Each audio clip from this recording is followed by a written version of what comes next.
पुण्यातील वनराज आंदेकर हत्या प्रकरणामध्ये एक नवीन वळण आल्याचं आपल्याला पाहायला मिळते. काल कोर्टमध्ये जी हिअरिंग होती वनराज आंदेकर हत्या प्रकरणा संदर्भात, त्या हिअरिंग मध्ये जे वनराज आंदेकरचे वकील आहेत त्यांनी 3 महत्त्वाचे मुद्दे कोर्टामध्ये समोर ठेवलेले आहेत, ज्याच्यामुळे वनराज आंदेकर यांची हत्या करण्यात आहे. जसं आपल्या सगळ्यांना माहिती आहे की 1 सप्टेंबर 2024च्या दिवशी वनराज आंदेकर यांची हत्या करण्यात आली होती.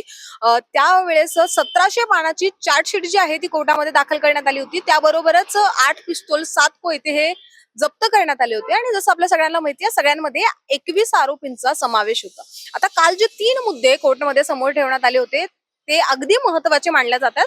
पहिला मुद्दा त्यातला असा की वनराज आंदेकर ची हत्या होण्याच्या अगदीच आदल्या दिवशी जो कोमकर परिवार आहे त्यांचं जे एक दुकान आहे नाना पेठेमधले, त्यामध्ये काल त्याच्या आदल्याच दिवशी अतिक्रमणाची कारवाई करण्यात आली होती. त्यावेळेस कोमकर टोळीला असं वाटलं की याच्यामध्ये वनराज आंदेकरचा हात आहे. दुसरा म्हणजे जी वनराज आंदेकरची बहीण आहे संजीवनी कोमकर, या दोघेही बहीण भावांमध्ये आपसी वाद होते मुद्देमालांना घेऊन, म्हणजे जी प्रॉपर्टीज आहे जे काही पैसे आहेत त्याच्यामुळे या दोन्हीही भावा आणि बहिणींच्या भांडणांमध्ये कुठे ना कुठे त्यांची ती दुश्मनी सुरू झाली होती आणि त्याच्यामुळेही त्यांच्यातले हे टोळी वाद सुरू झाले होते. आणि त्याबरोबरच गायकवाड टोळी जी आहे ही कोमकर टोळी सोबत मिळालेली होती, कारण की गायकवाड टोळीला असं म्हणजे आरोप करण्यात आलेला आहे की गायकवाड टोळीला असं वाटलं होतं की निखिल आखाडे जे आहे त्याची जी हत्या झाली होती त्याच्या मागे पण वनराज आंदेकरचाच हात होता.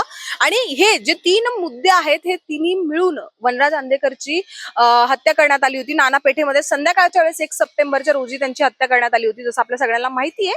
आणि एवढंच नाही तर हे पण आपल्या सगळ्यांसमोर येते, त्यावेळेस संध्याकाळच्या वेळेस तिथे लाईट गेली होती पण ते सुद्धा मुद्दामून केल्याचं सगळ्यांसमोर येते. म्हणजे काल कोर्टमध्ये ते समोर आलंय की मुद्दामून लाईट पहिले गेली होती तिथं आणि त्याच्यानंतर जे हे आरोपी आहेत ते मागे त्यांनी पाठलाग केला वनराज आंदेकरचा आणि त्यानंतर त्यांनी बरोबर वेळ बघून पहिले तर 7 ते 8 गोळ्या झाडल्या वनराज आंदेकरवर आणि त्याच्यानंतर खाली पडल्यानंतर कोयत्यानी त्यांच्यावर सपासप वार करण्यात आलेले आहेत. म्हणजे आता हे जे 3 मुद्दे आहेत काल कोर्टामध्ये तर दाखल करण्यात आलेलेच आहे, पण अजूनही त्याची पुढची सुनावणी झालेली नाहीये.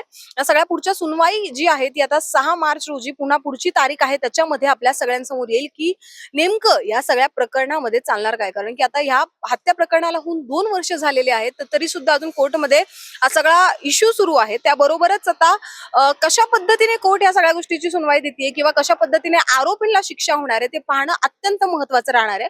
आणि 6 मार्चच्या टाइमला जे काही अपडेट येतील ते आम्ही नक्कीच तुमच्यापर्यंत पोहोचू. तोपर्यंत तुम्ही पाहत राहा न्यूज डॉट्स. मी मृदुला नारळ.